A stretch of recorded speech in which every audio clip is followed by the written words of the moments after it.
pada cerita saya tu. Okey, ni cerita ni saya buka kat sini je. Saya tak pernah cerita dekat mana-mana. Alhamdulillah. Dan cerita ni berkait rapat dengan hidup saya juga. Mungkin ada yang dengar cerita ni, dia akan rasa cerita saya ni tak logik. Ataupun kalau yang merawat macam saya, dia akan faham apa yang saya ceritakan. Sebab tu saya dah niat saya nak cerita. Jadi dia datang. Okey. Dulu saya perawat. Saya bersama arwah suami saya. Okey. Tugas merawat ni sebenarnya bukan senang seperti mana orang tengok. Dulu tak ada TikTok, tak ada Facebook dan sebagainya. Saya cuma sempat zaman Facebook lah. Okey. Dan kami merawat sebenarnya bukan kerana nak duit atau apa. Tu cita-cita dia untuk buka pusat rawatan Islam dan metafizik. So dia juga adalah assistant medical officer yang bekerja di hospital besar dekat Seremban, HTJ. Dan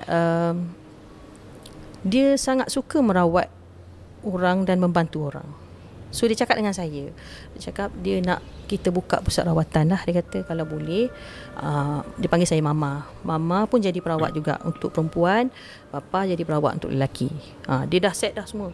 Kita akan belajar macam ni, kita pergi merata belajar semua untuk nak sijil merawat tu. So nanti bila dah sampai masa kita sewa kedai macam ni, kita buat pusat rawatan perubatan Islam dan juga menggabungkan metafizik dan sebagainya lah. So sains dia tak tinggal, ada metafizik dan perubatan Islam. Hati saya memang saya cakap saya tak suka dia buat benda tu. Sebab saya tahu konsekuensi apa yang saya akan hadap bila dia betul-betul tauhid nak bantu orang as perawat. Okey. Nak dijadikan cerita, kami handle banyak sangat kes. Kes yang paling teruk, sihir, santau dan sebagainya, saka dan sebagainya lah. Banyak ilmu yang saya belajar juga. InsyaAllah ilmu putih lah, bukan ilmu hitam ya. Dan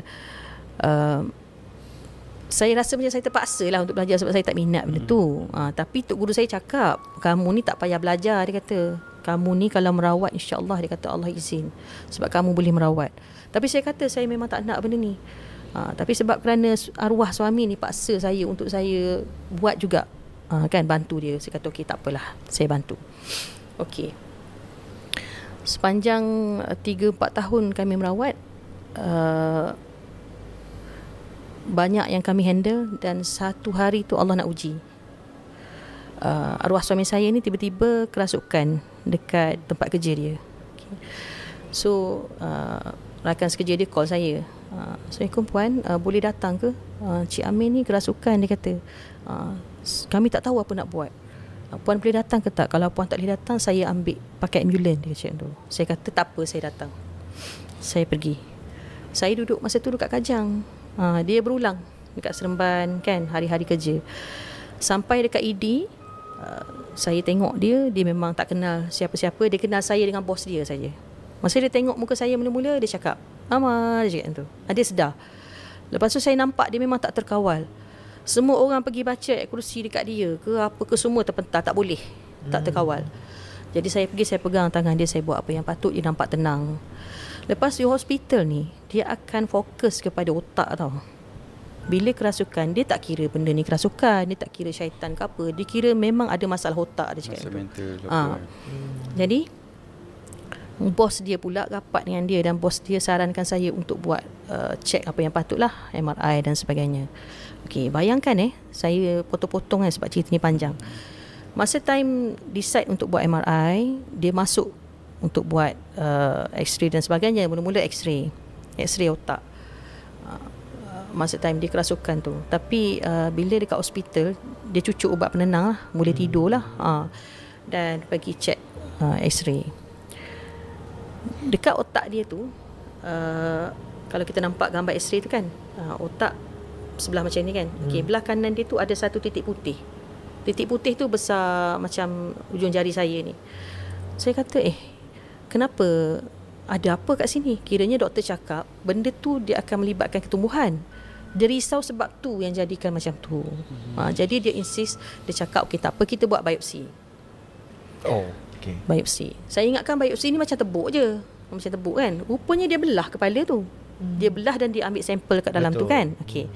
So bila dah dapat sampel tu, keputusan kami tunggu, doktor cakap, Puan, saya tak tahu macam mana saya nak cakap, dia kata.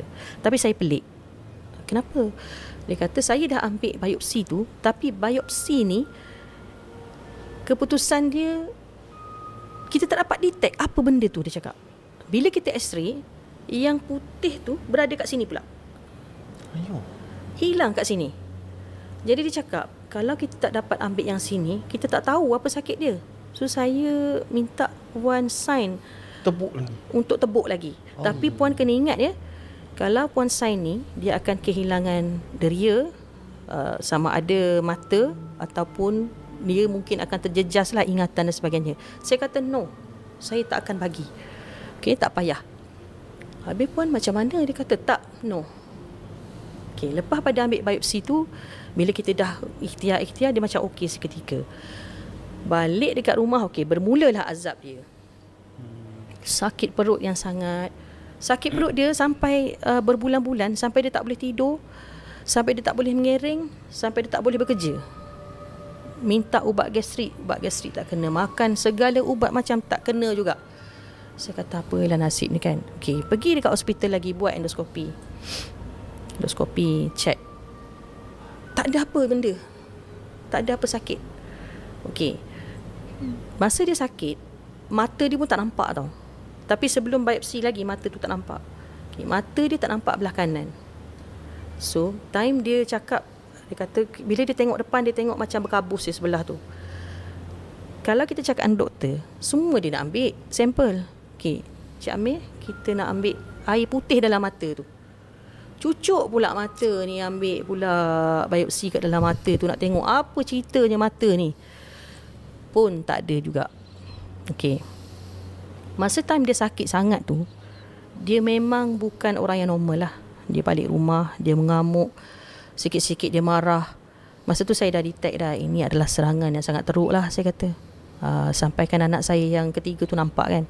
Dia nampak ada 3 yang diutuskan untuk menjaga arwah ni. Maksud menjaga tu untuk buat benda untuk sakit-sakit lah.